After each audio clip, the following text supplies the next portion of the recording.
Sono giornalista, mi chiamo Paolo Cicarone, ho un po' di anni di Formula 1 alle spalle, 35 anni di Gran Premi, 527 corse con i più grandi campioni, ma soprattutto un'attenzione al mondo dell'autoriparazione. Perché? Perché la passione per i motori mi ha portato a fare i primi passi dove? In una carrozzeria, per cui non vi dico gli scapaccioni, le botte che vediamo sulla capoccia quando sbagliamo a carteggiare o quando magari non facevo i lavori come dovevano essere fatti. Quindi con quella manualità ho questo punto di contatto che mi ha sempre lasciato la passione e il piacere di condividere degli argomenti, degli spazi con tutti quanti voi.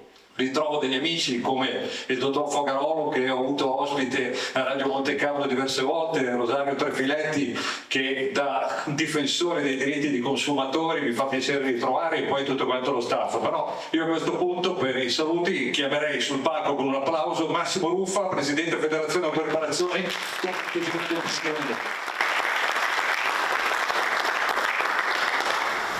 Buongiorno a tutti, grazie per essere presenti. Io ringrazio la Federazione per l'invito, ringrazio Antonio Danesini, Presidente di Carrozzieri.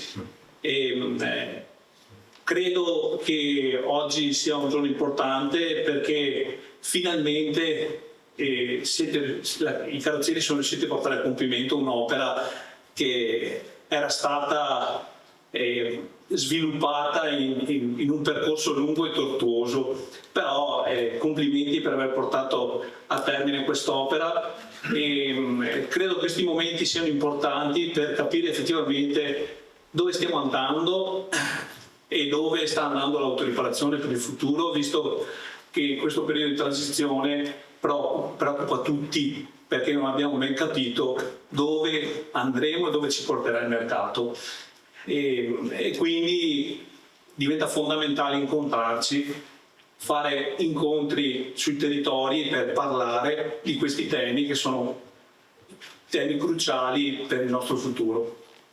Io chiuderei qui il mio saluto ringraziando di nuovo e lasciando lo spazio a tutti i relatori che affronteranno e daranno sviluppo ai temi e alle questioni del giorno. Grazie per l'invito di nuovo. Grazie a Massimo Ruffa, Presidente dell'Azione Autoriparazione del Presidente del Veneto. A questo punto chiamerei sul palco anche Antonio Danesini, Vicepresidente Federazione Autoriparazioni e Presidente Carrozzieri Confartigianato Imprese Veneto. Benvenuto, un applauso. Allora, innanzitutto buongiorno a tutti, e con il mio intervento intendo salutarvi e dandovi un caloroso benvenuto e ringraziarvi. Grazie del tempo che si dedicate sempre, più prezioso, lo sappiamo bene, perché tolto alla famiglia o all'azienda. Crediamo molto nel valore di questi momenti fondamentali per la vita della nostra associazione e spero anche utili. Questo è il nostro grande auspicio per il lavoro quotidiano in carrozzeria. Ci tengo a ringraziare pubblicamente per la presenza il neopresidente della Federazione Autoriparazione Massimo Ruffa, che appena i componenti del Consiglio Direttivo Regionale presenti oggi, a partire dall'ex Presidente regionale Massimo Ferri, che non vedo ancora, e con il quale abbiamo dato avvio al progetto Vai dal tuo carrozziere di fiducia. Luca Dalla Costa di Vicenza, Michele Di Sette di Belluno, Pierluigi Barbato di Padova, Vania Stefanato della provincia di Venezia. Grazie inoltre ai funzionari presenti che ci hanno supportato in questo percorso. Ultimi, ma non ultimi, grazie ai graditi ospiti Paolo Cicarone, cronista ed esperto di motori, che condurrà la mattinata, Rosario Trefiletti, Presidente del Centro Consumatori Italia, e l'Avvocato Luigi Petticaro. Buon convegno a tutti. Grazie a Antonio Vicepresidente della Corporazione Presidente dell'Azione Confartigianato Imprese Veneto. C'è da dire che una cosa importante, non pensiate che sia soltanto un convegno regionale che riguarda la regione, perché Confartigianato Veneto è leader a livello nazionale per varie iniziative. Ve ne dico soltanto una: il decreto per esempio sul retrofit è stato fatto dai ragazzi di Vicenza, quindi quello che succede nel Veneto, quello che le imprese, gli artigiani veneti portano avanti, è un qualcosa che è di riferimento a livello nazionale, e questo spiega perché è importante oggi la presenza e capire qual è l'analisi dello stato di salute delle imprese di autoriparazione in Veneto. Ma questo lascio la parola ad Alvise Zerbinati, funzionario confartigianato Imprese Veneto. Grazie Alvise. Bene, buongiorno a tutti da parte mia. Allora, io mi avvalgo di qualche slide, facciamo la prova. Buongiorno, grazie anche da parte mia per il tempo che dedicate a questa mattinata. Questo è una presentazione che vuole dare un po' di numeri rispetto a quello che è lo stato di salute del settore.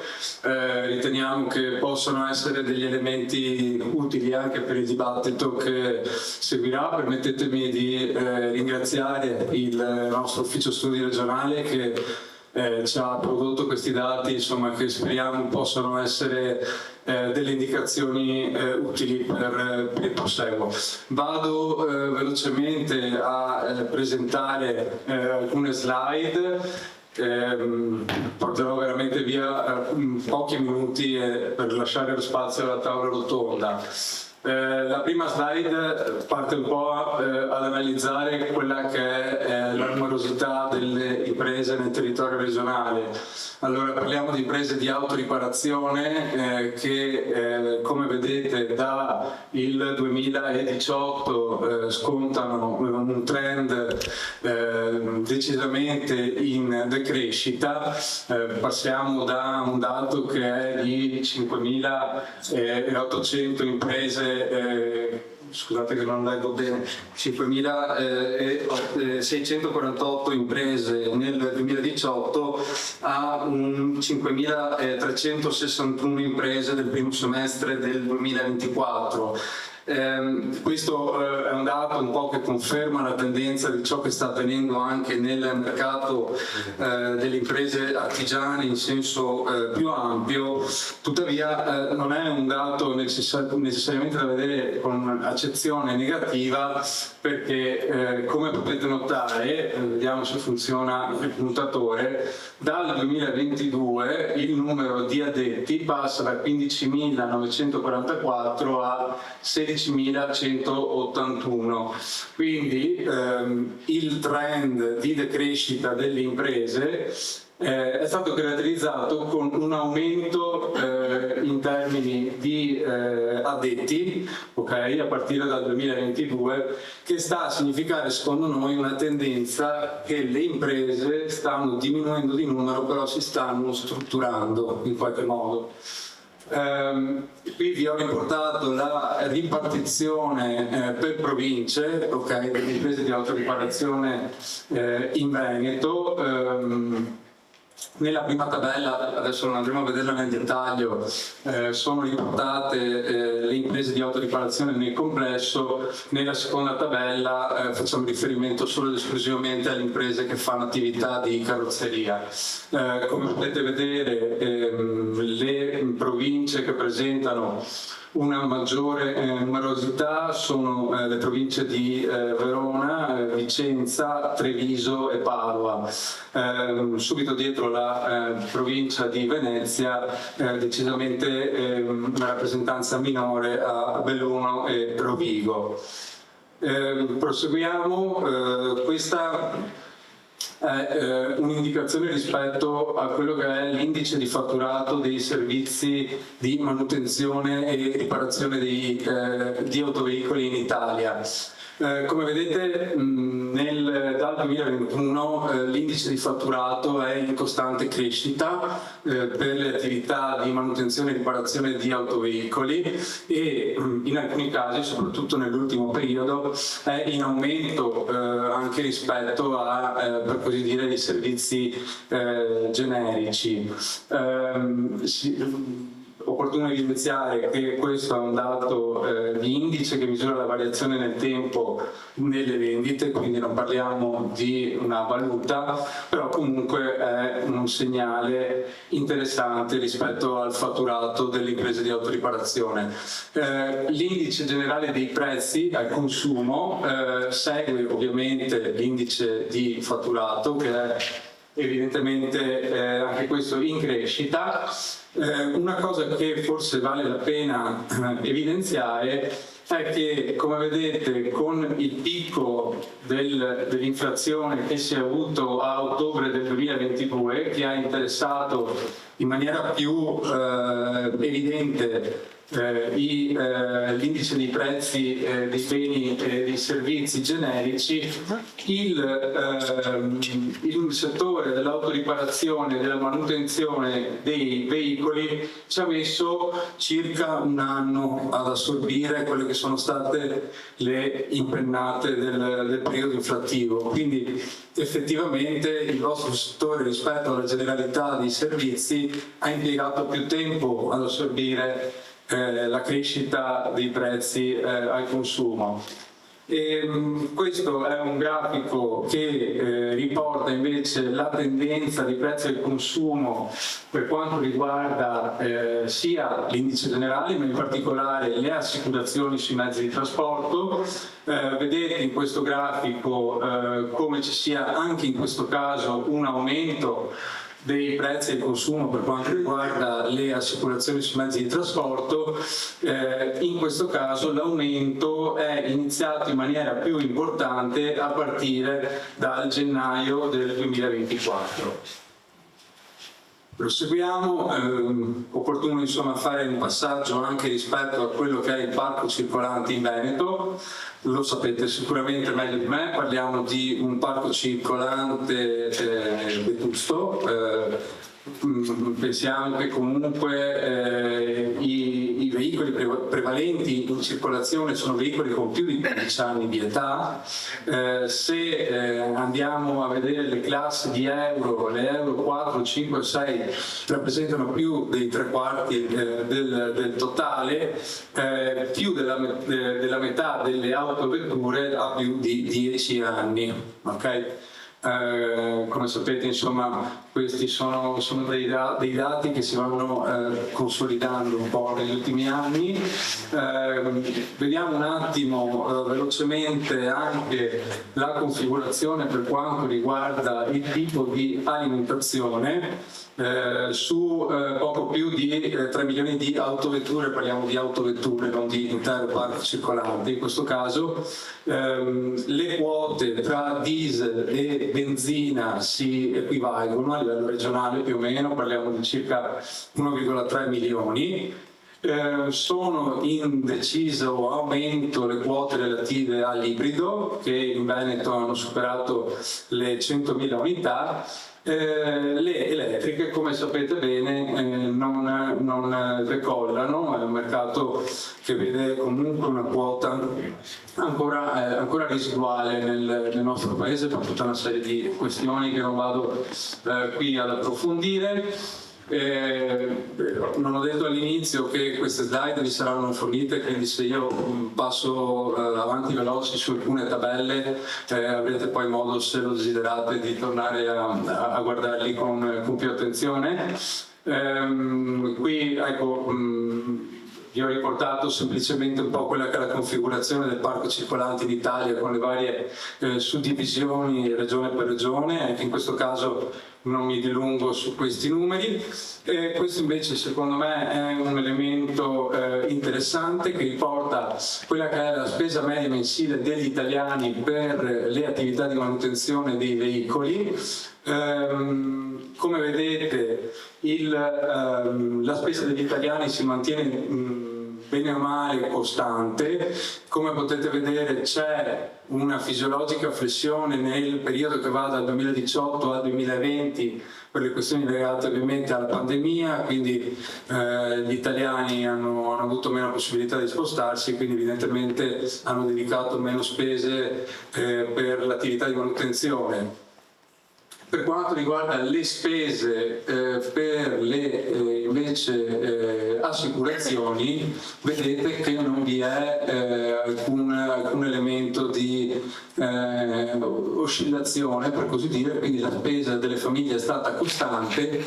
Qui invece parliamo di euro, 2.625 euro mensili, che è la spesa media delle famiglie italiane, vedete che nel periodo che va dal 2019 al 2020 c'è stato effettivamente un crollo nella spesa media mensile delle famiglie, ovviamente dettato dal fatto che la gente stava in casa e quindi consumava meno.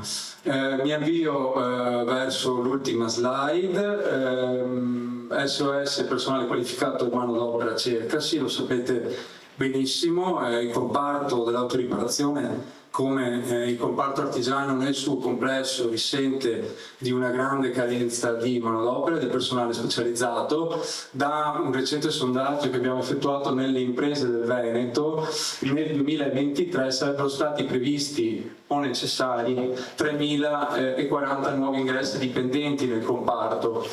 Di questi il 58% dal sondaggio dovevano essere giovani, il 74% delle entrate previste sono risultate di difficile riperimento e il 66% di queste proprio per mancanza di candidati. Un dato invece che può essere letto come un'accezione positiva è quel 55% che evidenzia come il vostro settore si stia trasformando e quindi le competenze richieste, per cui le abbiamo chiamate competenze green per semplificare, sono competenze tecnologicamente evolute, competenze che stanno evolvendo, che si stanno trasformando e quindi effettivamente il vostro settore può dire qualcosa rispetto alle nuove generazioni e quelle che possono essere le richieste del mercato del lavoro.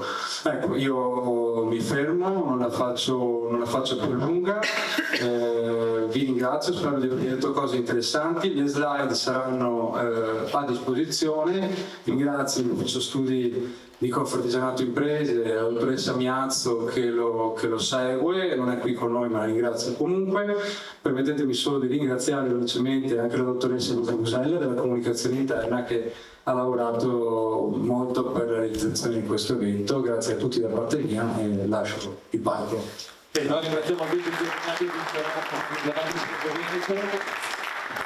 Una cosa che mi ha colpito molto è che dal 2020 in poi, come avete notato, è calata la spesa delle famiglie, stanno aumentando i veicoli vecchi, datati, perché evidentemente le nuove tecnologie sono costose e spesso non sono utili. Uno dice: perché non compri la macchina elettrica? Perché semplicemente non è meglio della macchina tradizionale che ho adesso. Se c'è qualcosa di meglio uno ovviamente lo compra, ma se non è, perché devo comprarla? Quindi una volta si diceva il cliente ha sempre ragione, adesso si dice il cliente non capisce niente perché non compra quello che dico io. E qui si inserisce la manualità, la capacità, l'artigianalità che mette al centro le persone. Ma un altro aspetto che mi ha colpito e che mi lascia, non dico perplesso, ma conferma delle convinzioni: nel momento in cui nel 2020-21 c'è stato il lockdown, quindi nessuno si muoveva, automaticamente la macchina non si muove, giusto?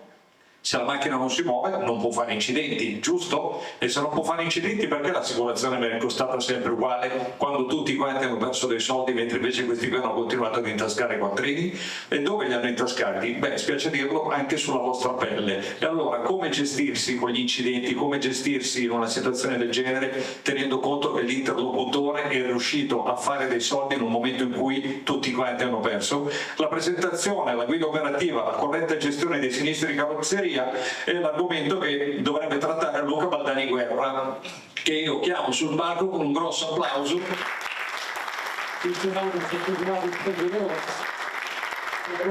La corretta gestione del sinistro con il vademecum, quindi inquadrate il QR code, potete scaricarlo ed è importante, tra l'altro sono a disposizione poi dopo anche in uscita.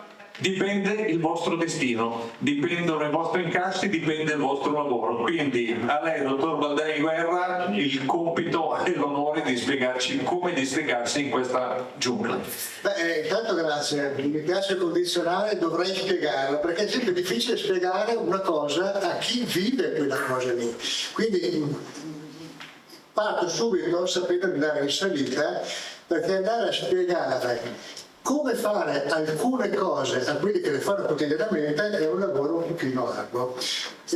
Allora, questo lavoro è cominciato tempo addietro è cominciato con il lavoro di 2 persone, il mio e quello del collega Maurizio Petris, che si è ritirato dal lavoro recentemente, un collega di Vicenza, perché le lamentele di tutte le carrozzerie ormai erano perfettamente chiare.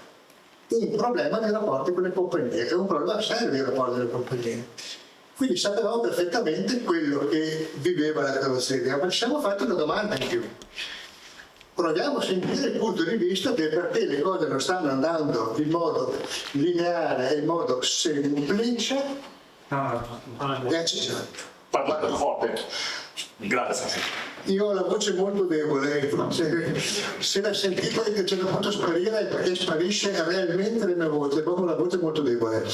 Allora, oltre a sapere la posizione delle categorie, ho voluto sapere anche la posizione dell'altra parte.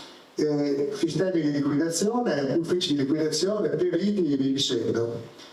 Ed è emersa una cosa, che molte carrozzerie erano carenti nel servizio burocratico di dare assistenza al cliente.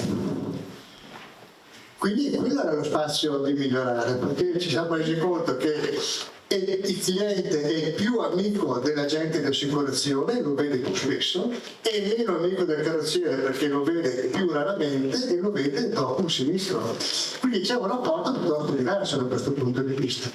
Scusi, trovate tutto in cartelletta anche se per caso non riuscite a scaricare il QR code, quindi avete anche il documento e lo avete in cartellina per poter seguire le varie fasi. Prego, Danesi.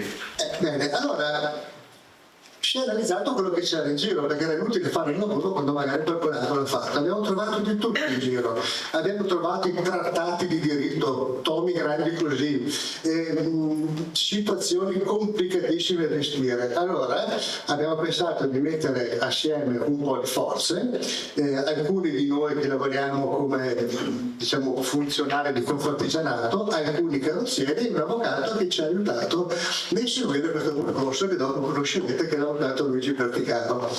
Bene, da quello è nato un opuscolo semplice, che adesso sfogliamo velocemente e che vi invito a leggere, perché se troverete una sola riga di un qualcosa che non conoscevate, vuol dire che questo lavoro ha avuto successo, perché ciò che ha creato le condizioni, che crea le condizioni di forte ritardo nelle liquidazioni è perché manca un dato, perché manca un qualcosa, senza pensare ad esempio dei casi più eclatanti che magari Luigi Perticano lo spiegherà dopo, di chi consegna un veicolo per dopo scoprire al momento del contenzioso che non è neanche il proprietario del veicolo.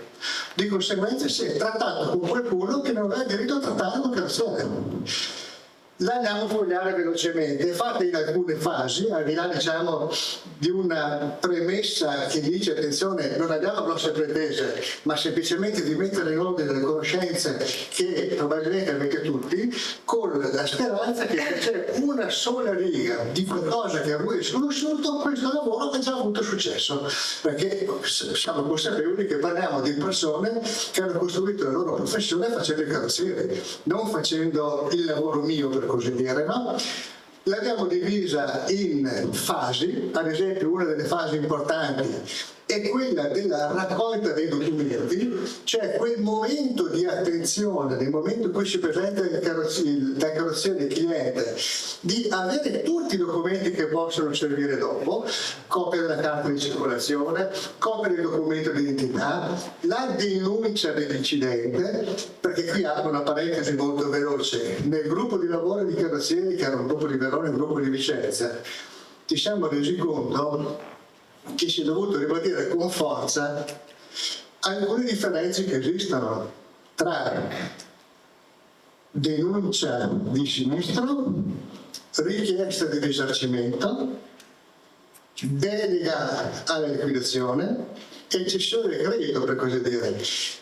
Scoprire che certe volte ci doveva andare ancora a approfondire questo aspetto qua ci ha portato ancora con più forza ad andare avanti con questo lavoro qua. Quindi una delle prime fasi, quella più importante, è quella della raccolta della documentazione, nella guida sono spiegate alcune fasi di come fare, è portato, e dopo lo vediamo, anche un allegato, un facsibile di scheda di raccolta dati che ha una pretesa molto semplice. Questo è un facsibile, fate quello che volete, potete partire da qua, non togliete niente di quello che è scritto qua dentro e eventualmente aggiungete, perché ciò che è scritto qua è tutto quello che può servire in un secondo momento. La fase iniziale è strategica per avere tutto quanto le carte in ordine.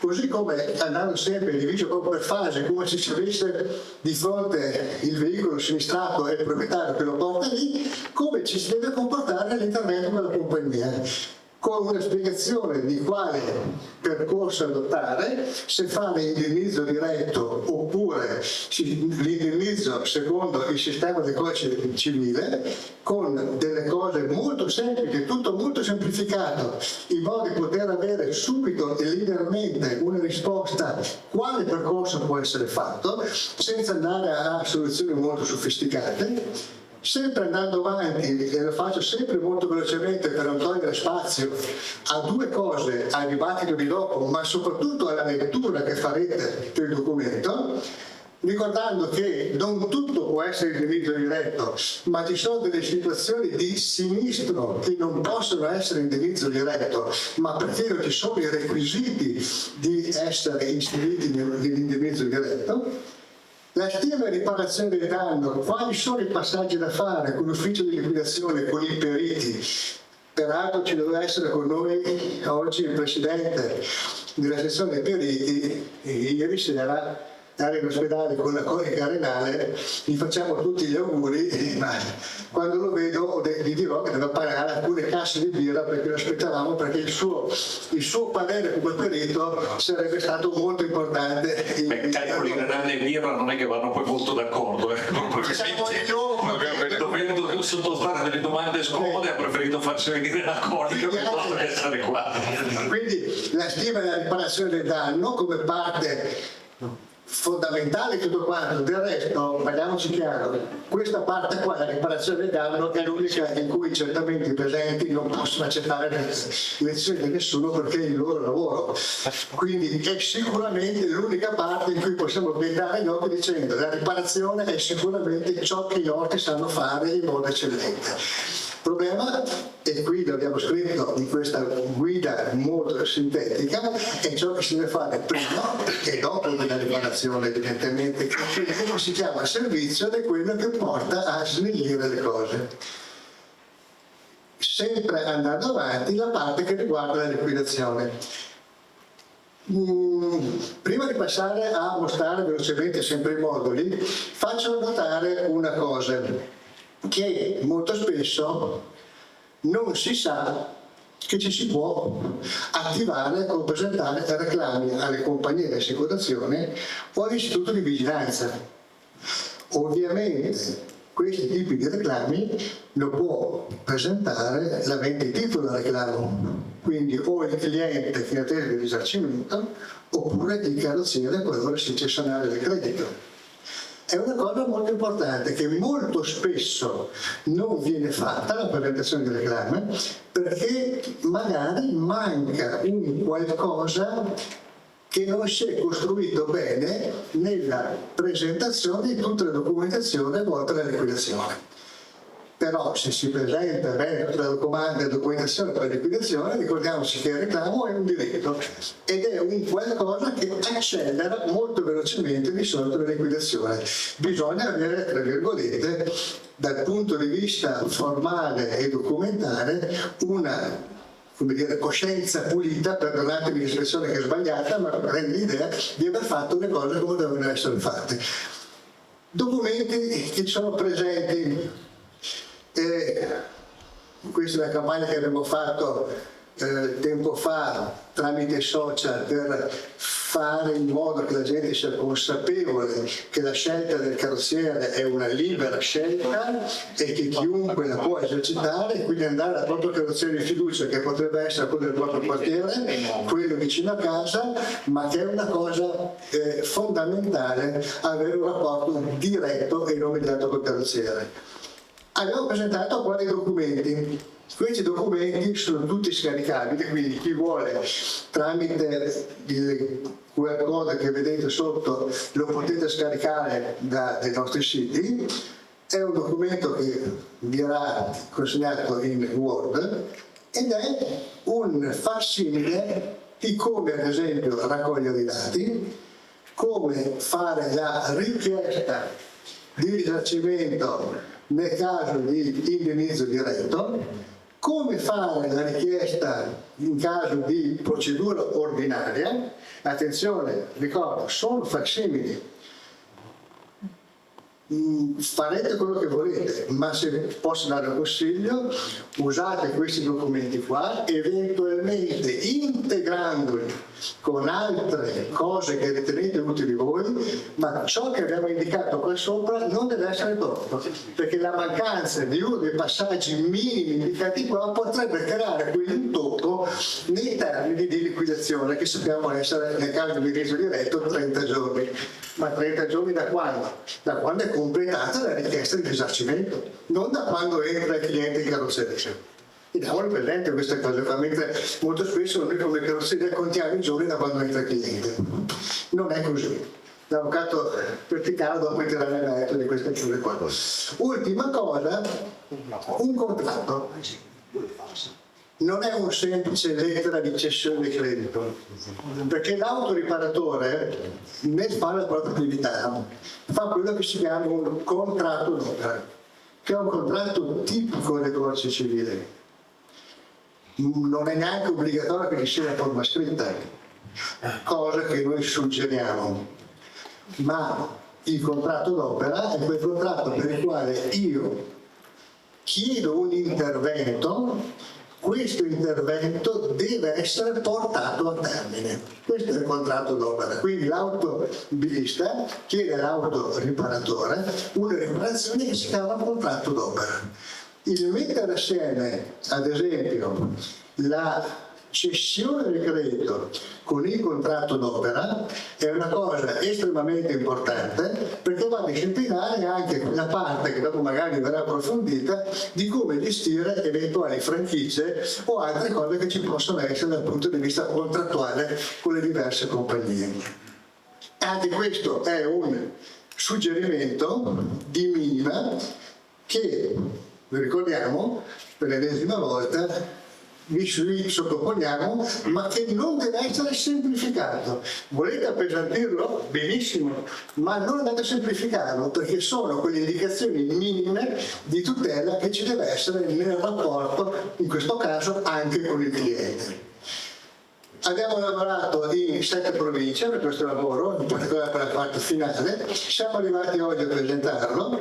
È un lavoro che, ripeto, molto semplice, ha la pretesa di essere chiaro, ha la speranza di dire se qui dentro c'è una sola riga di qualcosa che non conoscevate, vuol dire che abbiamo avuto un ottimo risultato.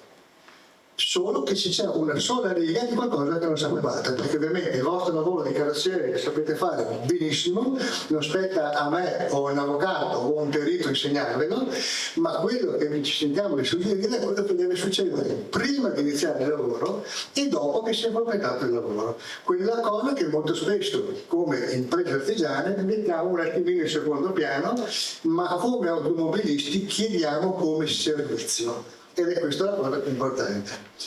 Mi fermo qua, proprio mi impongo di fermarmi perché chi mi conosce sa che sono un pochino prolisso, anche se ho la voce debole, e ricordo, adesso me lo fa vedere la collega, che il documento può essere scaricato tramite un QR code e nostra speranza è che questo documento diventi uno strumento di grandissima diffusione. Quindi se chi di voi intende stamparsene tante copie e metterle, per così dire, a disposizione di altri colleghi, sta facendo diciamo, la cosa per la quale questo documento è stato fatto. Il QR code lo vedete anche nella cartellina, quindi potete andare ad accedere direttamente al documento con relativa semplicità, come si fa adesso con i smartphone. Ecco, io mi fermo e lascio la parola a ciò che più conta del nostro incontro e vi ringrazio della pazienza che avete voluto ascoltarmi. Grazie a Luca.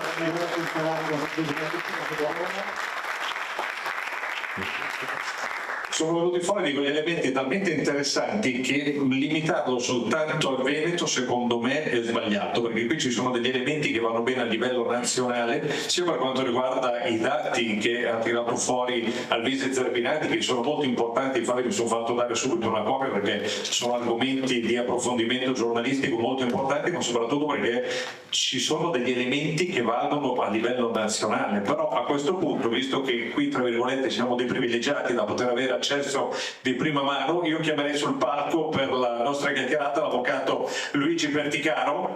Richiamerei ancora, ragazzi, è un avvocato, lo so che siete tutti lì davanti, ma un applauso, signore. Antonio artigianato imprese Veneto, e poi un volto noto della TV, Rosario Trefiletti, presidente del Centro Consumatori Italia, che è arrivato apposta da Roma, presidente pure con la nostra folla, l'avvocato qua vicino a me, perché è sempre meglio avere un avvocato al fianco nella vita, non si sa mai, è sempre meglio utile, dal divorzio Rosario Trefiletti, eccolo qua, benvenuto Rosario. Ben trovati.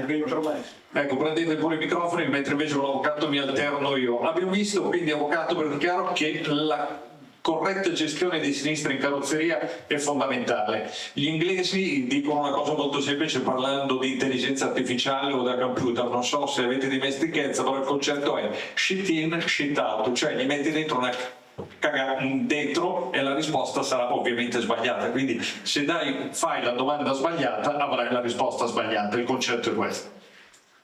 Buongiorno a tutti, insomma, io sono l'avvocato Luigi Perticaro, qualcuno di voi mi ha già visto in altre occasioni, insomma, stamattina sono veramente felice di essere qui perché abbiamo completato un percorso che spero sia semplicemente l'inizio di una camminata assieme ancora più lunga. L'obiettivo della guida è chiaro ormai a tutti. Noi auspichiamo, vogliamo che il carrozziere sia completamente indipendente nella gestione di sinistra. Quindi i passaggi che ha anticipato Luca e su cui adesso torneremo sono fondamentali.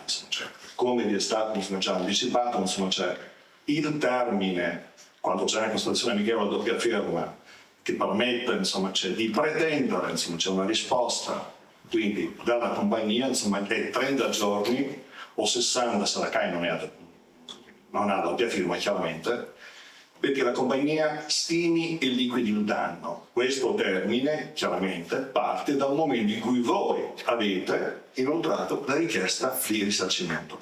E questa è la vera novità.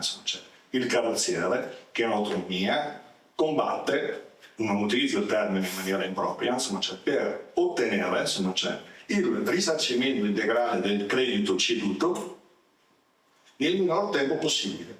E non mi pare poco come obiettivo, visto i problemi che viviamo ogni giorno. L'istruttore iniziale diventa fondamentale perché vi permette di avere tutti i dati, tutte le informazioni, tutti i documenti per individuare immediatamente per conferma delle responsabilità di controparte, inoltre la richiesta danni e completare in maniera efficace e precisa la cessione del credito. Quindi con questa partenza, quindi con la richiesta per aver scelto, in realtà poi c'è, e bene sappiate che si può scegliere ben poco tra l'azione ordinaria e l'indennizzo diretto, perché nel momento in cui è applicabile l'indennizzo diretto dovrete necessariamente percorrere quella via, altrimenti vi attende un percorso assai periglioso, laborioso. Quindi inoltrando la richiesta danni, avete visto che poi come individuare al capo, quindi l'indennizzo diretto sia abbastanza agevole, collisione tra due veicoli immatricolati e assicurati in Italia e cade. Tutto il resto non è cade. Quindi la richiesta danni inoltrata direttamente alla compagnia del danneggiato cedente comporterà l'obbligo per la compagnia di assicurazione di inoltrarvi e rispondervi con una lettera per la quale ricaverete immediatamente tutti i dati che vi servono, il numero di sinistro, il nominativo del liquidatore gestionario e l'indicazione del perito, che è quello che a voi serve maggiormente per poter procedere poi nella fase, insomma, di stima del danno. Quindi questo aspetto, insomma, ci stiamo, vi raccomando veramente, insomma, ce la potete fare. La richiesta danni dovete farla, farvi la vostra cartelletta, insomma, con tutti i dati interni, perché questo vi permette di essere veramente, insomma, protagonisti della liquidazione. È un carrozziere, insomma, che lavora in questa maniera, insomma, vi garantisco, insomma, che non è difficile, insomma, potete farlo tranquillamente, avete già poi un metodo di lavoro, in qualche maniera state già lavorando, non abbiamo mica scoperto l'acqua calda con il vademecum operativo. Se voi riuscite ad implementare, insomma, e a perfezionare, insomma, quello che già è il vostro metodo di lavoro, vi garantisco, insomma, che avrete sicuramente immediatamente risultati, insomma, che vi daranno soddisfazione. Grazie Avvocato, e io passerei la palla a Rosario Trefiletti, perché come rappresentante dei consumatori, anzi presidente del Centro Consumatori Italia, si lavora a fianco dei carrozzieri, perché il risarcimento all'utente, quindi al consumatore, da questo punto di vista siamo sulla stessa parte della barricata. Cosa si può fare? Qual è la situazione? Soprattutto perché c'è ancora confusione non da parte dei carrozzieri ma da parte del cittadino tra indennizzo diretto e cessione del credito, ed è quella gabola che spesso e volentieri uno si ritrova nella parte sbagliata senza sapere come. Rosario. Se funziona? Funziona. Sente? Bene. Beh, innanzitutto grazie dell'invito. Quando mi si invita a parlare di questioni che riguardano lo sviluppo economico, poi non sarò tedioso, ma qualcosa bisogna dirlo, perché guardate che siete nel pieno di una riconversione, di una ristrutturazione molto importante, ma dirò, Oserei dire pericoloso per certe categorie. certamente, ma perché si parla dell'automotive, io non ho sentito nulla sui carrozzieri negli ultimi mesi. Bene questa iniziativa, bene. Adesso, al di là delle questioni che dirò sui consigli che volete dare attraverso l'opuscolo, attraverso il libretto, di come operare per semplificare burocraticamente, dare una mano al cittadino nella richiesta del risarcimento. Bellissima poi la questione del contratto d'opera, trasparenza, chiarezza. Queste sono le cose che vogliono i cittadini, che vogliamo noi.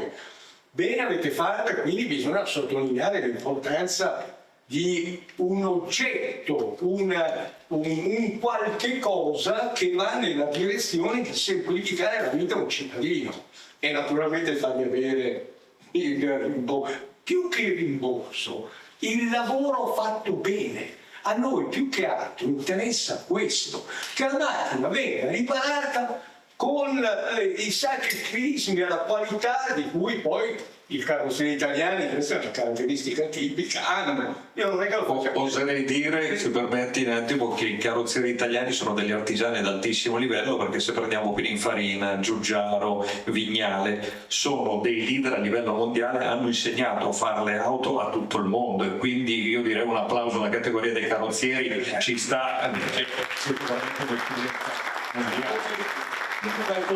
Il conduttore è chiaro che ha ampliato diciamo così, una sottolineatura che io volevo, senza piaggeria, per chi mi conosce, io piaggeria proprio non la conosco, no? Ma voglio dire, questa cosa va detta ed è molto importante e rilevante. Siete una categoria, ma l'artigianato poi. Hai ragione poi quando dici che ci sono gli artigiani che poi hanno prodotto, cioè ma cosa pensate? Diversi marchi di auto molto importanti o che altro sono venuti fuori proprio anche dalla creatività di un carrozziere. Adesso non so sì, Zagato, Pininfarina, Vignale. Ne possiamo citare tanti. Quindi bene avete fatto questa iniziativa, si deve parlare di più di questo servizio. con tutte le questioni che ci sono dietro. Ho già detto il rapporto con i cittadini, con quello che a noi francamente interessa molto, che è quello di avere un rapporto semplificato, meno burocratico. Ci sono gli insegnamenti, ed è giusto parlare di insegnamenti. Bisogna essere modesti, bisogna sempre sapere che altri conoscono più di te, soprattutto quelli che sono di settore, che sono specializzati. Ebbene, la trasparenza del contratto d'opera. Bene, questa è francamente una cosa che io voglio sottolineare 2 volte, proprio perché è un'esigenza fondamentale. Questo poi me l'ha insegnato il mio presidente regionale del Veneto, che è qui presente. Mi raccomando, batti il chioffo sulla trasparenza e la chiarezza. Ti hanno Grazie anticipato. devi insegnare. Confartigianato ha anticipato, e ripeto, è un qualcosa leader a livello nazionale, quindi non teniamolo fermo soltanto al Veneto. Trefiletti si faccia carico di portarlo a livello nazionale. Scusate, ma io ho proprio affrontato tutte le questioni dell'artigianato in vari, non dei carrozzieri, ma in tante altre questioni. Pensate per esempio a tutti quelli che stanno sul il rifacimento, il rinnovamento di tutti i mobili antichi, dei pezzi antichi.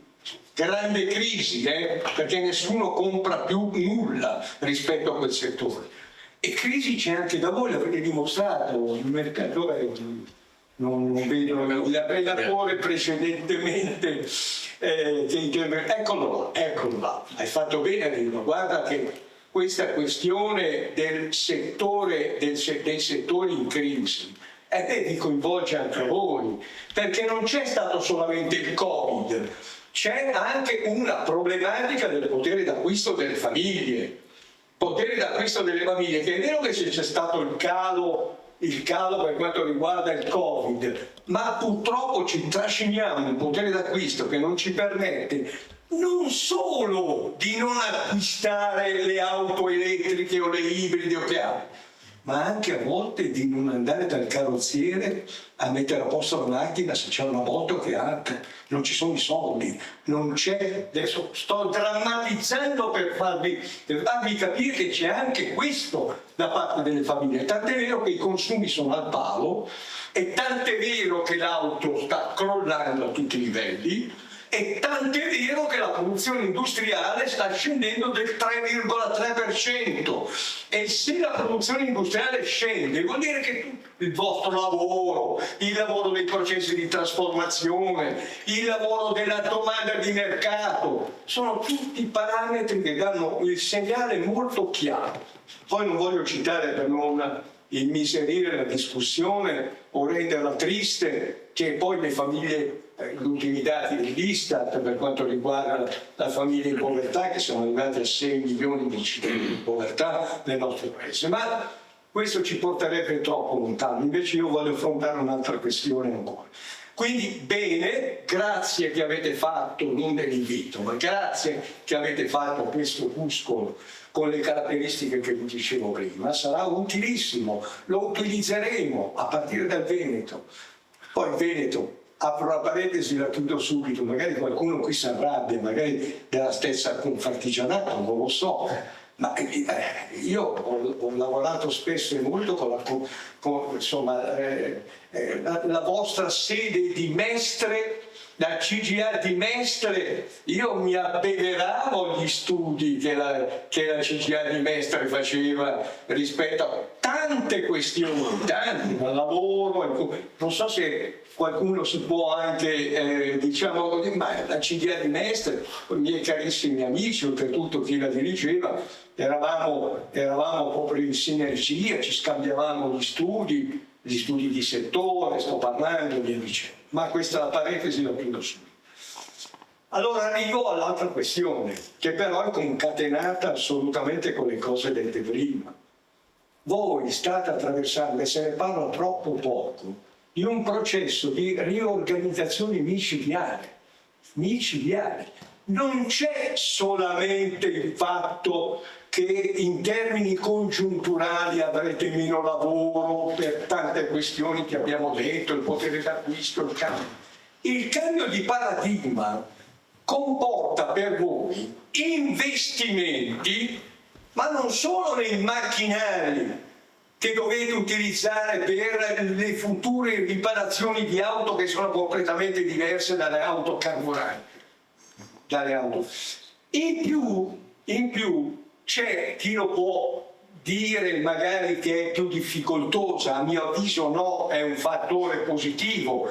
Guardate che dal 35 comunque non è che cessa l'andare in giro con la macchina carburante, quindi dovrete fare i carrozzeri ancora per le macchine a carburante, perché anche questa cosa viene detta poco. Sembra che nel 35 si blocchi tutto e solo macchine elettriche. Non è così. Esatto. Continueranno le auto a carburante, quindi voi siete in mezzo a una riorganizzazione per cui ci sarà sempre per molti anni la macchina a carburante. Nello stesso tempo entrano le ibride e le elettriche e dovete adeguarli con strumenti nuovi e soprattutto con la formazione. Esatto. Soprattutto con la formazione.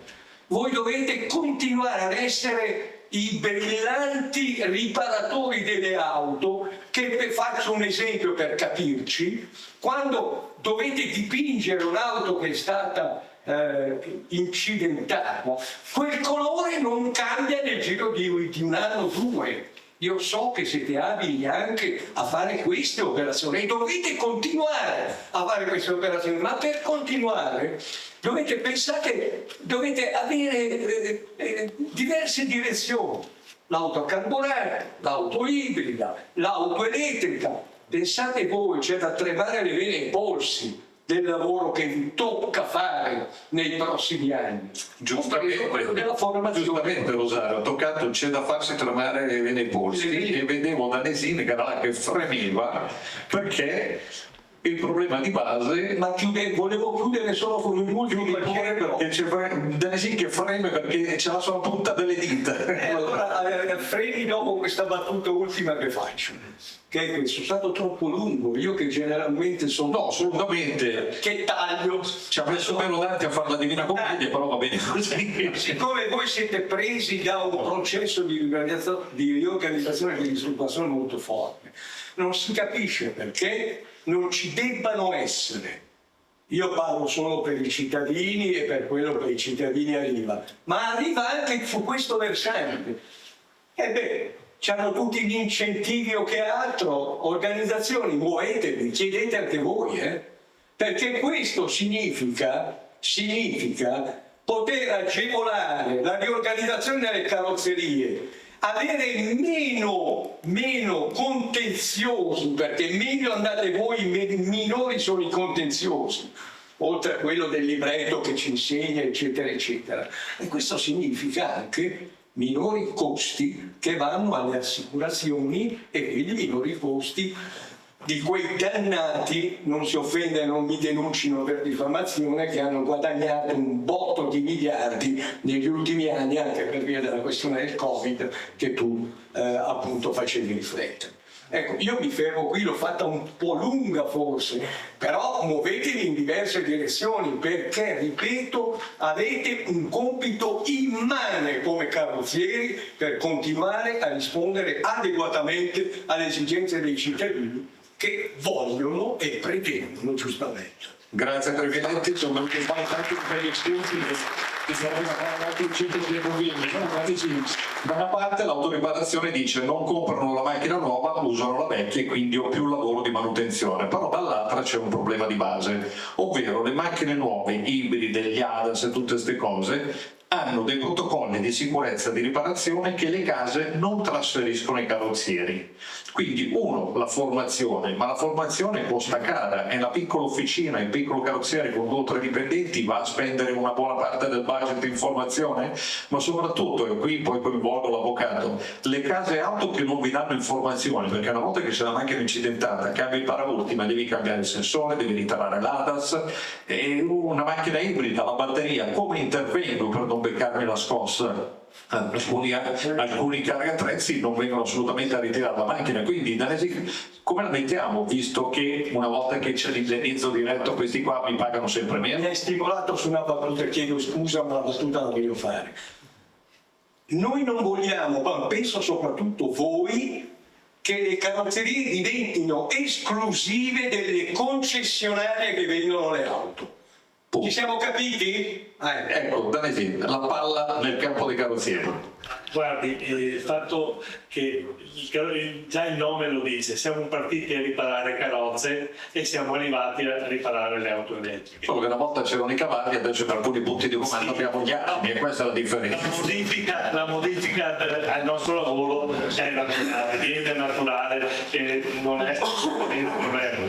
Va benissimo quello che dice il dottor Presidente per quanto riguarda gli incentivi, però a noi basterebbe che ci lasciassero la possibilità di lavorare a costi aziendali, gli incentivi li lasciamo pure ad altri, non è un grosso problema.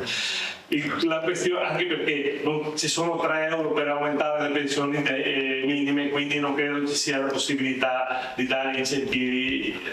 Ecco. Quindi la questione.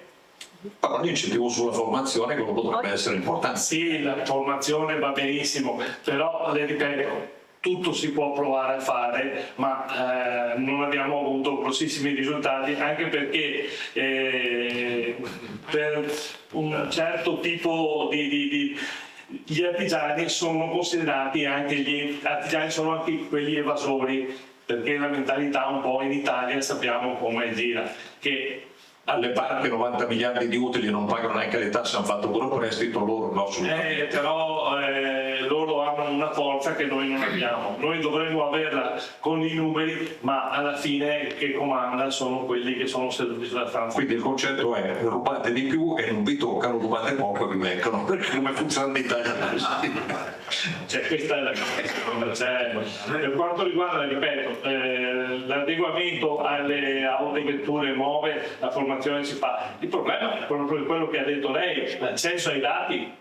L'accesso ai dati è un problema, perché c'era un vecchio decreto Monti che diceva che le case costruttrici dovevano, e invece sappiamo benissimo la fatica che si fa, perché ovviamente i dati non li fanno uscire e ti fanno abbonamenti, però... Esatto, però qui interviene quello che diceva prima Trefiletti, nel momento in cui c'è una macchina che ha determinate caratteristiche, per riparare quella macchina devo avere certe attrezzature, oltre alla formazione c'è anche l'investimento, cioè io non sono in grado di dover fare, non mi ricordo anni fa che la Lancia aveva determinati bulloni, ogni nuova serie di Volkswagen cambiava la bulloneria e dovevo buttare via tutti gli attrezzi precedenti e dovevo comprare i nuovi, cioè è una continua corsa dove il piccolo artigiano, il carrozziere rischia di essere tagliato fuori.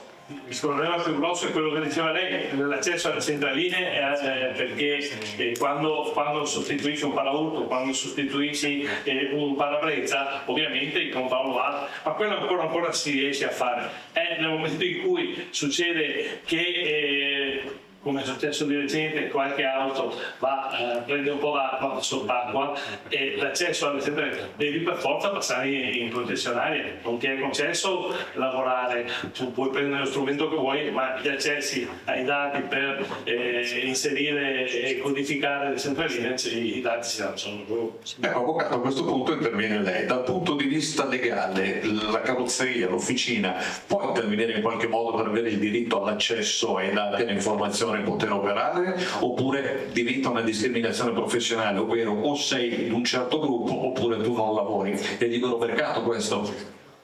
Beh, non è affatto libero mercato, insomma, cioè, io faccio una brevissima premessa, insomma, cioè, in tutta quella che è la mia attività, io non propongo ai carrozzieri di fare causa, cioè, il carrozziere non ha questo obiettivo, quindi insomma, cioè, per ottenere il risultato insomma, c'è sulla problematica che avete evidenziato tutti.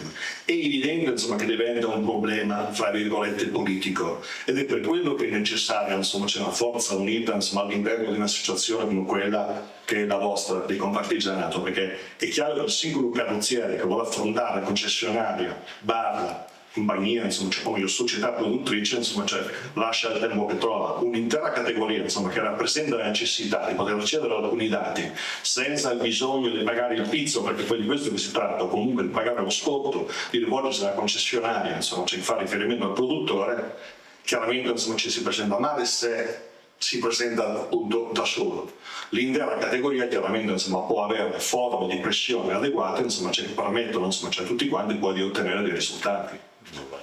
Quindi questo è come sembra abbastanza insomma, la palissiana, insomma, semplice, però quindi oggi insomma, siamo qui perché l'associazione insomma, suggerisce una modalità insomma, di operatività con riguardo ai sinistri stradali, ma comunque fa fronte a tutte quelle che sono le problematiche. Oggi si inizia chiaramente l'associazione insomma, sarà vicina al singolo carrozziere, insomma, c'è tutto il percorso che ci sarà successivamente, altrimenti insomma, questa rimane una bella iniziativa, ma questo è l'inizio insomma, di quella che sarà poi la collaborazione, insomma, l'accompagnamento insomma, necessario insomma, all'attività insomma, del singolo carrozziere. Questo perché poi non si risolve nel solito insomma, convegno bello, interessante, dove diciamo dobbiamo essere uniti, dobbiamo tutti quanti insomma, essere forti. Il sistema bancario assicurativo e il sistema insomma, chiaramente le casse produttrici insomma, di auto è molto forte, ma voi non siete deboli insomma, e tutti assieme potete sicuramente insomma, avere una voce insomma, più potente. Insomma, più forte. Beh, allora ha tirato fuori l'argomento clou, ovvero persone, confartigianato, associazione, uniti si vince. Che cosa può fare l'associazione consumatori per difendersi in comune? Quindi cosa chiede Trefiletti a Danesin come organizzazione e l'istituzione Danesin cosa chiede a Trefiletti? Microfono. Chiedetevi tra di voi per andare a un'azione congiunta, consumatori e carrozzeria. Devo fare una considerazione che Sì, un po' male. Confartigianato conta molto di più delle associazioni dei consumatori, anzi per certi versi però Trefiletti lo vediamo in televisione, lo vediamo alla RAI dove prende a schiaffi i politici senza problemi, mentre invece Confartigianato con ruolo istituzionale certe cose non le può dire. Ma perché questo ho avuto la fortuna anche grazie a te che 20 anni fa mi intervistavi, per 20 anni, voglio dire, questo è un caso un po' particolare. Le associazioni dei consumatori purtroppo sono in caduta, non come invece la CGA che io vedo che si muove, dice, fa e via dicendo. Ho partecipato proprio a tante iniziative rispetto a questa questione. Voglio dire, quindi non sottovalutate il vostro ruolo, non sottovalutate. Siete più forti di quello che pensate, il concetto, giusto? Scusa? Siete più forti di quello che pensate. Esattamente, siete più forti di quello che... Sì, e poi è vero che c'è anche un sentore per cui l'artigianato, ma mica solo l'artigianato, no? Sempre quello, tutti i liberi professionisti sono generalmente additati come gli evasori fiscali per... Lei non ha sentito. No, stiamo scherzando. Non è che lo penso io, sto dicendo che ci sono dei dati Istat, quindi è qualcosa il di sentore che c'è rispetto all'artigianato, guardate che c'è anche rispetto ai liberi professionisti, che c'è e poi le aziende che fanno c'è anche uno studio che dice quali sono le categorie più messe Il numero uno. Il ristoratore è il numero uno. I ristoratori, bravo, i ristoratori sono il numero uno. Allora, innanzitutto a me preme molto ribadire che quello che avete fatto non è solamente un servizio di maggior chiarezza, trasparenza, di aiuto burocratico che altro, ma questo fa evitare anche molti contenziosi che poi costano all'interno dell'intero sistema. E quindi evitare questo significa una cosa importante, abbattere costi e prezzi, sia quelli diretti che indiretti. Questo è il punto, per quello che ho apprezzato tanto l'opuscolo e la posizione che avete assunto su queste questioni. Non ultimo, lo ripeto per l'ennesima volta, così faccio contento il mio amico Antonio, il patto del contratto d'opera, così bello, trasparente, chiaro. Il rapporto di chiarezza e di trasparenza è fondamentale con il cittadino. Allora, quindi ci sono risparmi non solo burocratici ma anche economici. E poi strano, io mi sono spinto un po' troppo a parlare di incentivazioni avrei dovuto parlare solo di dovete incentivare i cittadini, punto e basta, no? E invece io mi sono spinto anche perché, guardate, che avrete bisogno di spettrofotometri, avrete bisogno, oltre ai dati, ci sono le macchine poi che traducono in concreto i dati e quelle macchine costano. Computer, spettrofotometri, cioè i nuovi, con tutto quello che è innovativo nell'automotive. A voi vi verrà chiesto uno sconto finanziario, non solo di formazione professionale, quello per me sarà anche drammatica, vista come sta andando la formazione, la manodopera nel nostro paese. Ma il problema degli investimenti è un problema che voi avrete di sicuro, certissimo. Allora non si capisce per quale motivo anche qui non ci deve essere un occhio di riguardo. Ma abbiamo speso per Stellantis, abbiamo speso non so quante decine di miliardi, ragazzi, ma mi volete fare un po' di infervorare? Poi meno male piaccio a quel signore che è venuto lì e quando mi infervoro l'importante è parlare chiaro. Quindi giustamente no, me l'ha mediato, chiuso, no? No, ma giustamente, perché devo parlare contro i filetti, ti vengono fuori tanti di quegli spunti che uno tira via l'altro, per cui è come la ciliegia, una tira l'altra. Però, ad esempio, che cosa chiede l'associazione dei consumatori e poi la cosa che, parlando di nuove tecnologie, sapete sostituire un parabrezza, una portiera, ma se vi capita di dover sostituire una batteria o un pacco ibrido? Microfono. Anche qua è sempre la solita questione, la formazione ti aiuta e si può fare, ma noi abbiamo fatto su Treviso degli incontri con i vigili del fuoco per appunto quando entravano le auto elettriche. E la sorpresa che abbiamo trovato è che anche loro che devono intervenire in casi che sappiamo magari critici, non sanno come fare, chiedono a noi come muoversi, se abbiamo la possibilità di dargli dei dati di come gestire certe cose.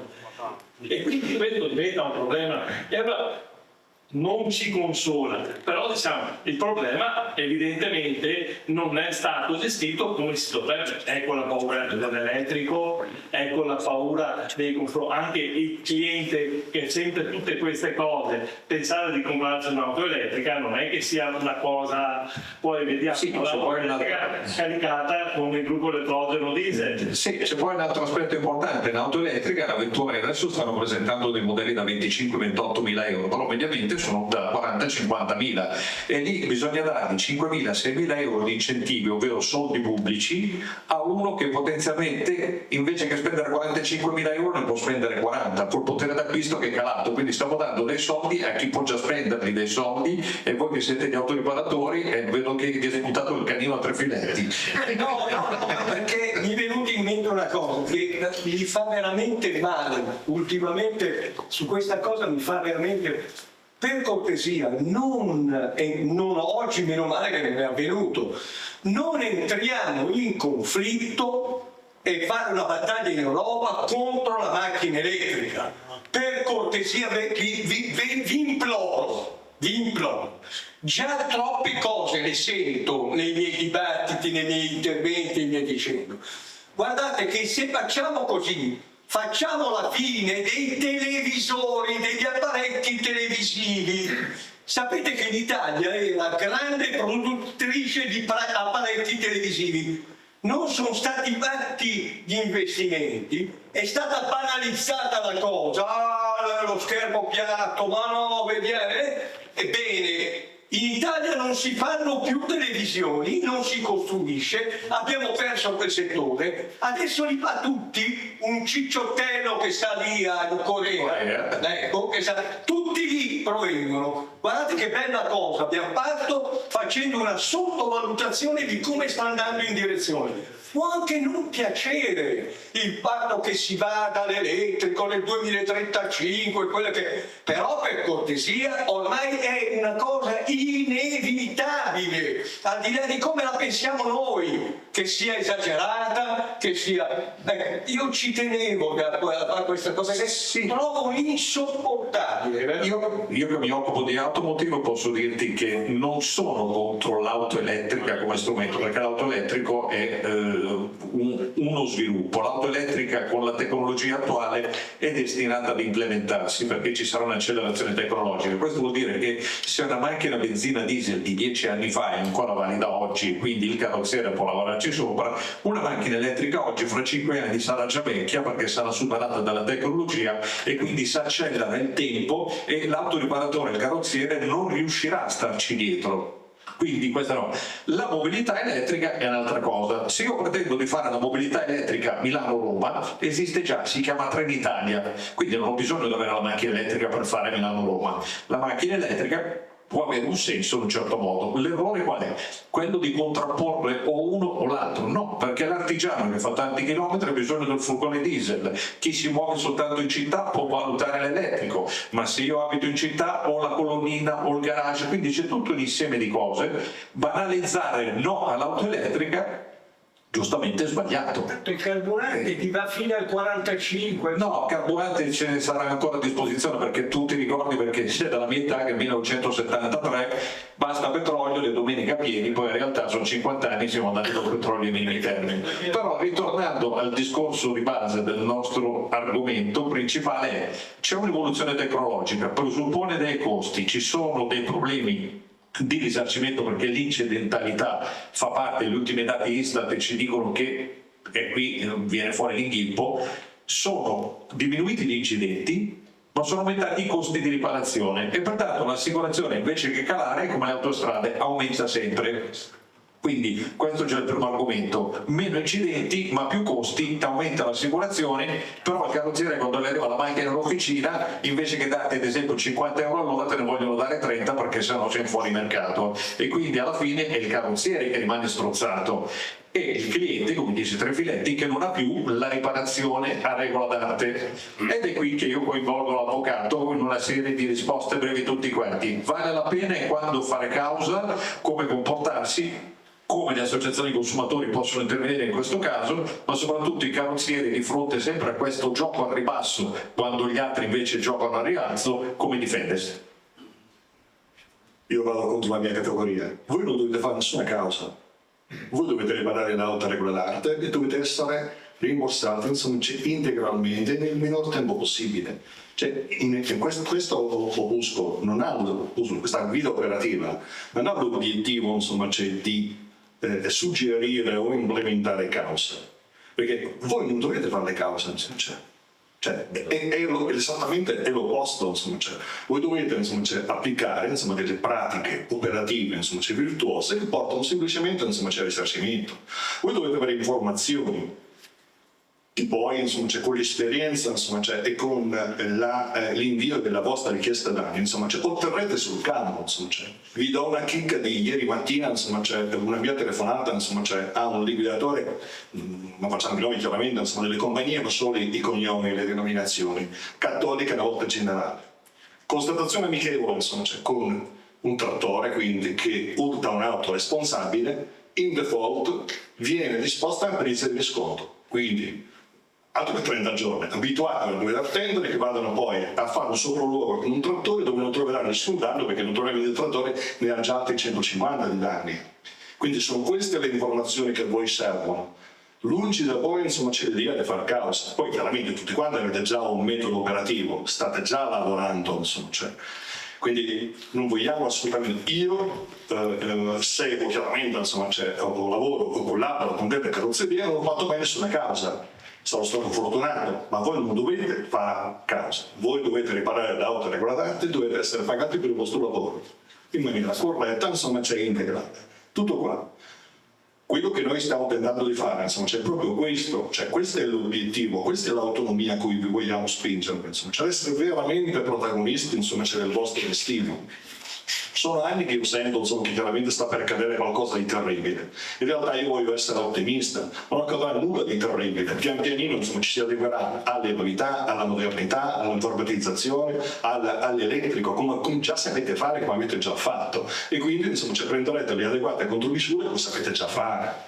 E quindi io non vedo, insomma, c'è un futuro drammatico, vedo un futuro diverso, ma se delle carrozze siamo passate alle auto elettriche, insomma, sapremo chiaramente, insomma, adeguarci a tutto il resto. Quindi cause non ne facciamo.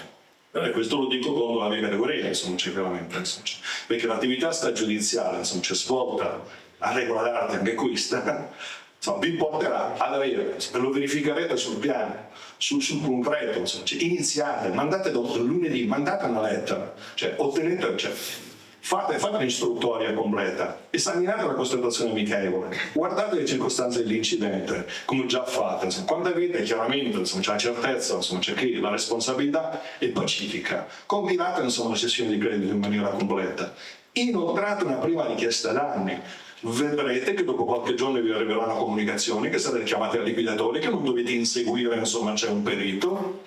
Voi così diventerete veramente protagonisti, insomma, del vostro anche destino, fra virgolette, insomma, perché non accadrà nulla di brutto, insomma, ci saranno comunque delle novità, la vostra professionalità, insomma, non è in discussione, insomma, perché altrimenti, insomma, non avrete 50 anni di carrozzeria o 30 anni, 20 anni come tutti quanti, insomma, quindi l'unica cosa, insomma, è stare al passo con i tempi come state già facendo.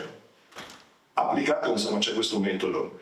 Impegnatevi, dedicate del tempo, l'associazione non vi lascerà soli, insomma, ci sarà comunque probabilmente per ogni provincia, insomma, un punto d'ascolto, si potrà ragionare, insomma, su altri eventi formativi, si potrà anche ragionare su eventi, su moduli, in maniera da poter approfondire tutta quanta, insomma, vita liquidativo, insomma, eventualmente affrontare dei casi specifici, insomma, quei casi specifici, insomma, che vi permettono poi di acquisire sempre maggiore esperienza sul campo, insomma, in maniera tale che poi da soli, insomma, voi possiate avere, insomma, i precedenti che vi permettono di lavorare serenamente. Quindi, insomma, mi raccomando, abbiamo posto l'accento, insomma, sulla necessità di avere banche dati, quindi, insomma, raccogliete informazioni di questo tipo. Cominciate anche voi, insomma, a ragionare. Voi sapete benissimo, insomma, che se un sinistro con la DALDOG dovete essere particolarmente cauti. Se vi capita un sinistro, insomma, dovete gestire il danno con l'Adriatico assicurare, anch'io sono a rischio denuncia per diffamazione, insomma, siate cauti, insomma, perché sapete già che queste compagnie, insomma, non sono ancora sufficientemente strutturate sul territorio, quindi sarà complicatissimo, insomma, comunicare con loro, però se avete la lettera scritta e la loro comunicazione avrete una mail che potete tempestare, insomma, sapete cosa faccio io quando non mi rispondono, insomma, scrivo la stessa email 10 volte, poi mi chiamano perché pensano che il mio computer sia rotto. Sembrerà una stupidata, ma è l'unico modo, perché voi avete la necessità di incassare i soldi. Io ho il danneggiato, insomma, che mi chiama giorno e notte, insomma, perché vuol sapere quando c'è la liquidazione, perché deve pagare il carrozziere. Quindi, insomma, tutte queste modalità poi operative, come avete sentito, insomma, non ho mai nominato, insomma, un articolo di legge o una sentenza di Cassazione. Qui vi sto sollecitando, insomma, ad essere pratici, insomma, esattamente come siamo pratici noi. Io lavoro da 27 o 28 anni, se non lo ricordo, per fare i conti, insomma, nell'infortunistica stradale, quindi ho il mio osservatorio, insomma, fra virgolette privilegiato. Ho visto sempre compagnie, insomma, che macinano utili a tutto spiano e quindi dividendi, insomma, per i loro azionisti. E ho visto, insomma, tutti gli operatori della filiera, insomma, del risarcimento, quindi non solo i carrozzieri, vedere sempre più grossi, insomma, i loro guadagni, ma a discapito, chiaramente, o meglio, a favore, insomma, delle compagnie di assicurazione, perché per voi aumentano le incombenze, gli adempimenti, insomma, i controlli,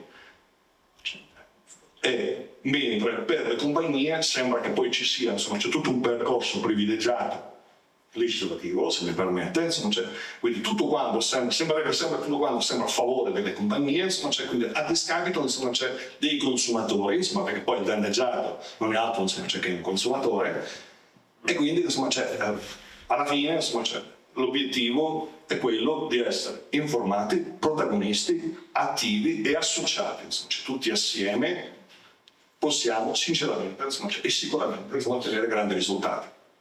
Scusa, posso Sì, solo una in chiusura, tre minuti, poi abbiamo... l'intervento dell'avvocato mi ha allargato il cuore, perché guardate, l'esperienza che ormai è di più che decennale che ho fatto, e sentire oggi affermare le cose che veramente abbiamo sempre affermato. Per carità, noi come associazione di consumatori, che scontri all'interno delle varie dei vari dirigenti delle associazioni, non ho tema di dire queste cose, perché c'erano quelli che vogliono sempre comunque fare la causa, le cause, e quelli che invece vogliono fare le soluzioni extragiudiziali, le conciliazioni e via dicendo. Quando è inevitabile, è inevitabile. Ma noi facciamo di tutto perché sia evitabilissima, ecco, non inevitabile, evitabilissima. E questo mi ha allargato il cuore, perché è una battaglia che veramente facciamo da anni. Dai cittadino, ma meno si litiga nelle aule della magistratura, in questo caso non c'entra nulla, perché adesso c'è all'interno della... Ecco, per carità, non c'entra nulla. Meglio è, appunto, i giudici. Meglio, quindi benissimo. Noi siamo, grazie anche a questo libretto, questo opuscolo, che ci permette di essere ancora più bravi di quanto lo siamo, no? Per quanto riguarda la difesa del cittadino. Benissimo, no le cause, a meno che non sia un po' inevitabile. Sì a tutto quanto semplifica, chiarifica, fa diminuire i tempi, fa diminuire i costi all'interno di tutta la filiera, no? Per poter avere quello che giustamente un cittadino che ha avuto un incidente deve avere, e voi carrozzieri dovete avere. Grazie Rosario Trefiletti, un applauso in conclusione a Antonio Mancini. Il nostro convegno per quanto riguarda il concetto finale, per quanto riguarda l'autoriparazione carrozziere di fiducia, perché ricordiamo, dal carrozziere di fiducia sei un uomo, quando vai nella grossa distribuzione sei un numero, quindi l'uomo è il centro di tutto. Ma guardate, la questione è sempre la stessa. Che riparano le auto sono i carrozzieri. Poi qualunque cosa si voglia dire, si dica, da noi devono passare. Quindi, come avete detto prima, se siamo uniti siamo una potenza. Se siamo uniti siamo una potenza. Poi, per quanto riguarda le cause, io nasco da una famiglia di contadini dove dicevano è sempre meglio un magro accordo che una grossa sentenza. Quindi per questo, certo che però se l'accordo è tanto magro non c'è alternativa alla sentenza. Poi cosa... Una transazione. Per quanto riguarda la collaborazione con i consumatori, credo sia una strada che dovremmo percorrere, perché se non ci sarà condivisione dei problemi e che anche i consumatori conoscono le situazioni che si svolgono in carrozzeria, loro ascoltano la versione del ovviamente cliente che qualche volta sarà in contrasto o con... Nel momento in cui c'è il confronto, si capisce dove sta la realtà. Poi spero che questi tavoli, questo confronto possa continuare, ovviamente, credo sia il secondo che facciamo, il primo l'abbiamo fatto a Trento, il secondo in Veneto, credo sia la formula giusta per poter lavorare spalla a spalla in modo che difendere sia i nostri interessi che gli interessi dei nostri clienti. Bene. Grazie anche a di solito non era previsto, però ho visto molte cose. Se qualcuno avesse delle domande direi di approfittare dei nostri interlocutori. Se qualcuno vuole alzare la mano arrivo qua subito, una decina di minuti. Poi naturalmente non so se è possibile già avere il QR code, perché vogliamo sapere se questi tipi di convegni vi piacciono, se possiamo implementarli, quindi pregherei di mandare il nostro QR code perché la compilazione del questionario è importante. Sentiamo la domanda. Sì, no, io più che una domanda volevo fare una precisazione, se mi consentite. Con lo sportello nostro, che è l'unico del Veneto all'interno di un municipio, di un comune, dove facciamo anche la funzione di conciliatori, la cosa principale a cui noi si rivolgono quando c'è un contenzioso con un carrozziere, questo ne avevamo parlato anche l'altra volta, però è opportuno forse ribadirlo, è che vengono essenzialmente per due motivi a lamentarsi nel carrozziere. Il primo motivo è quello che quando c'è un concorso di colpa nell'incidente non c'è una liquidazione totale dell'incidente, e spesso il cliente dice no, io ho ragione, c'è un contenzioso a monte con la compagnia di assicurazione per decidere quanto devono pagare, 50%, 60%, quando viene attribuita una sorta di corresponsabilità a chi ha avuto il danno. Ovviamente il carrozziere si trova in mezzo a due soggetti in cui l'assicurazione dice no, io pago il 60%, il 50% e il cliente ne pretende di più e quindi deve spostare fuori dei soldi per ripararsi la macchina. L'altro problema invece è quando il cliente si lamenta dicendo guarda che la compagnia non ci paga tutto il danno in maniera integrale come noi lo vogliamo pagato, guardate che c'è venuto carrozzeria che mi hanno detto ma il danno la compagnia non me lo paga tutto, sono costretto a rimetterci. Spesso è successo, sono costretto a rimetterci e quindi il contenzioso si riversa nei confronti del consumatore che va a chiedere. Allora spesso mi dicono vabbè la riparazione la facciamo lo stesso, ci rimetterò. Ma non è così che funziona, il problema deve essere, ecco perché la questione contrattuale è fondamentale, spiegare al cliente che quando c'è un contenzioso di questo tipo sa che va incontro a problemi di questo genere, cioè che c'è una corresponsabilità oppure ci potrebbe essere un pagamento inferiore. Sapete quante volte i carrozzieri mi hanno telefonato lì dalla zona nostra, del Bassanese, anche del lato trevigiano, Loria, Castelfranco, dove mi dicono ma la compagnia specula sopra perché non ci liquida il prezzo orario che noi chiediamo e poi dice andate da un'altra carrozzeria magari fa un prezzo più basso, quindi si crea anche un contenzioso tra carrozzieri in questo caso. Io ho visto carrozzieri, ho sentito carrozzieri che mi dicono ma c'è quel carrozziere che ha fatto un accordo con la compagnia, io non l'ho voluto fare perché io non mi abbasso ad abbassare il prezzo dell'ora lavoro. E quindi si riversa il problema sul cittadino che è venuto magari dal carrozziere a chiedere la riparazione in un certo senso. Ecco, in questo caso cosa fate? Come vi comportate? Perché allora, brevemente, Danesino è un avvocato, perché per i consumatori credo che abbia già parlato lui, tra i filetti lo zittiamo, però gli puoi passare il microfono all'avvocato. Per quanto riguarda il concorso di colpa, la responsabilità lì dipende dal tipo del danno, dalla compagnia e non dipende certo dal carrozziere.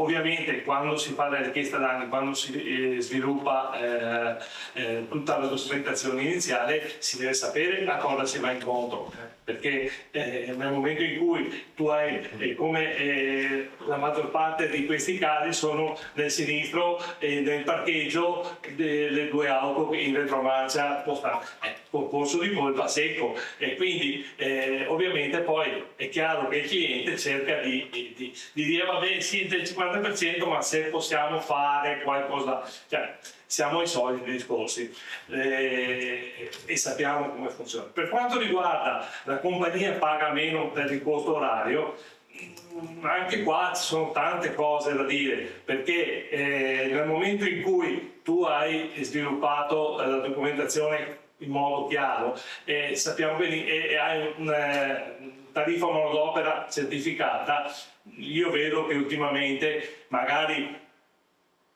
contestano, però alla fine pagano. Adesso subentra la questione se portano la carrozzeria, se hanno firmato la convenzione, se hanno firmato con l'assicurazione di portare l'auto in una carrozzeria convenzionata e poi invece la portano in una carrozzeria normale. C'è una questione, come parlavamo a Treviso, che si dovrebbero trattenere il 10%. Però sappiamo benissimo che quando la compagnia tua liquida, sappiamo benissimo che liquida per conto dell'altra compagnia. Quindi questa è una cosa che si sorvola tranquillamente senza nessun problema, anche perché si va a dimostrare se il cliente era stato informato, se non era stato informato, quindi il più delle volte un mese a sinistro di 2.000-2.500 euro, si tratta di 200-250 euro. Credo che perlomeno dalle nostre parti queste cose si superano. Quando se hai firmato una cessione Se l'avvocato vuole aggiungere qualcosa, se gli passate il microfono, tre filetti, grazie. No, è stato bravissimo. Poi abbiamo una domanda qua dalla che si platea. verifica spesso, ma qui c'è un problema alla base di comunicazione che viene risolto, insomma, c'è con il metodo che noi abbiamo suggerito. Nel momento in cui il carrozziere fa l'istruttoria, cioè esamina i documenti, insomma, cioè, deve avere già la sensazione se c'è una responsabilità chiara o è controversa, perché quello è il momento in cui il carrozziere dice occhio, perché qui io riparo, però poi se la compagnia non mi paga, se c'è stata la cessione di credito, poi dovrei chiaramente integrare la liquidazione, e questa è la cessione pro solvendo, insomma, la cessione di credito. Se non c'è la cessione di credito, allora il carrozziere non c'entra proprio nulla. Quindi la comunicazione è semplicemente dire mi autorizza a fare la riparazione, sì o no, perché nel momento in cui mi autorizzi, chiaramente quello che è l'esito, insomma, cioè del risarcimento, insomma, poi chiaramente è un tuo problema, perché anche il consumatore danneggiato, insomma, cioè, poi ci mette di suo, cioè non può dire alla fine se avessi saputo che non mi davano il 100% non avrei riparato l'auto. Quindi vi ripeto, è proprio una questione di comunicazione. Quando arriva il soggetto danneggiato, insomma, cioè in carrozzeria, quello è il momento, insomma, che con il proprietario dell'auto si chiarisce ogni aspetto, perché la scelta del credito a quello serve. C'è scritto chiaramente, il carrozziere non può assumersi il rischio o la responsabilità che poi non venga esercita integralmente. Quello purtroppo è un rischio che rimane sempre a carico del danneggiato ed è lui che deve attivarsi. Per quello che noi chiediamo comunicazione, per quello che diciamo, deve portare la consultazione amichevole in originale se possibile, non foto fatte via WhatsApp, insomma, che possono essere modificate o altro. Se ci sono testimoni, chiediamoglielo immediatamente, in maniera che sia lui a farsi carico di raccogliere dichiarazioni con i documenti del testimone. Se c'è intervento delle forze dell'ordine, chiediamo che porti uno scambio dati, lì c'è scritto già molto, oppure chiediamogli di acquisire, cioè non sparisce completamente, non può sparire, insomma, c'è il danneggiato, così che poi non abbia l'alibi alla fine di dire colpa del carrozziere, cioè non deve avere l'impressione che nel momento in cui firma la gestione di credito sia tutto finito. Quindi questo aspetto è fondamentale. Il danneggiato cedente e la carrozzeria devono comunicare, è la trasparenza di cui dicevamo prima e di cui voi chiaramente, insomma, siete a richiedere oggi, a presentare istanza, insomma, a tutti quanti, perché lo chiedete a tutti, quindi questa è la trasparenza, insomma, che il carrozziere garantisce. Cioè, si può immaginare che il carrozziere dica non ti preoccupare, non ci penso io, cioè dice me ne occupo io, vai direttamente al carrozziere di fiducia, però con la collaborazione di un soggetto, quindi il cedente, il proprietario dell'auto, che comunque rimane parte attiva e quindi anche lui può un po' alla fine svegliarsi e dire alcune cose, perché gli sono state spiegate immediatamente quando è arrivato in carrozzeria, perché le persone arrivano, voglio riparare l'auto, mi serve domani, anzi mi serve ieri, non domani, lascia l'auto, comincia a chiedere la sostitutiva, chiama e viene 2 volte al giorno per sapere a che punto sono le riparazioni, insomma c'è partendo. Il consumatore ha tanti diritti, ma chiaramente, insomma, ha degli obblighi, insomma, anche lui di comunicazione e trasparenza, insomma, con il carrozziere, in maniera che questo rapporto, insomma, proceda appunto in simbiosi, perché non può essere la guerra, scusate, non voglio magari dispettare nessuno fra poveri, che il nemico, se proprio c'è un nemico, insomma, è dall'altro lato. Grazie, ultima domanda in conclusione di questo convegno, prego. Signor Soffiletti, buongiorno. Lei prima parlava dell'aumento diciamo, degli incidenti, dei costi degli incidenti alle assicurazioni, eccetera, quindi le assicurazioni erano l'attenuante, chiamiamola così, di poter alzare i prezzi ai cittadini, diciamo, del costo assicurativo. Una cosa che vi chiedo, io ho sia carrozzeria che officina meccanica, tra l'altro sono all'interno del Confartigianato come dirigente, Voi come associazione riuscite ad appoggiarci nei confronti ad esempio dei costruttori che in questo momento, allora parliamo sempre di green eccetera, però sta avvenendo che per un semplice danno uno mi appoggia un palo, mi si rompe il faro. Il faro oggi non è più il classico faro normale, a lampadina eccetera, adesso ci sono i LED, le funzionalità, l'ADAS, tutto quello. Un faro non può costare 2.000 euro, 3.000 euro. Non posso cambiare un faro perché mi si brucia la serie di LED e quindi se andiamo a guardare il lato ecologico devo ricostruire un faro completo per far funzionare una lampadina. Semplicissimo, bisognerebbe, tra virgolette, appoggiateci, obbligare i costruttori a seguire delle linee guida che non puoi far aumentare i costi solo perché tutti inventi che si butta via il faro e non si cambia la lampadina come una volta. Ho fatto un banale esempio, ma la stessa cosa succede sulla mia radio e su tante altre cose. Grazie.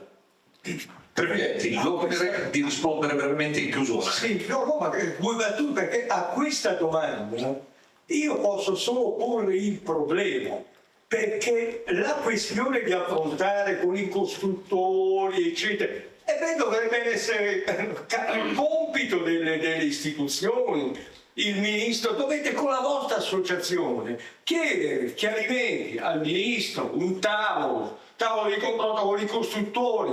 Voi potete da parte dei cittadini chiaramente avere un supporto, come posso essere io a dirvi alcune cose in un convegno, ma la cosa vera può essere solamente risolta con un confronto con le istituzioni. Chiamare il ministro, mettersi lì e dire ma che è sta roba? Scusate il romantismo, io sono milanese,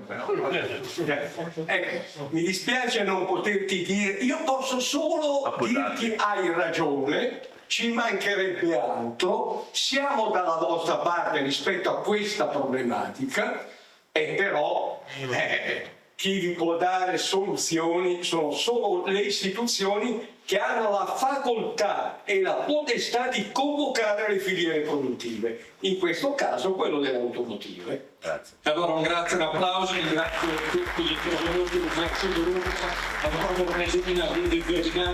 Bandani Guerra, l'avvocato Luigi Perticaro per tutte le cose, da Paolo Ciccarone, un grazie per averci sopportato soprattutto nei miei confronti, grazie a tutti e buon lavoro per il futuro, grazie.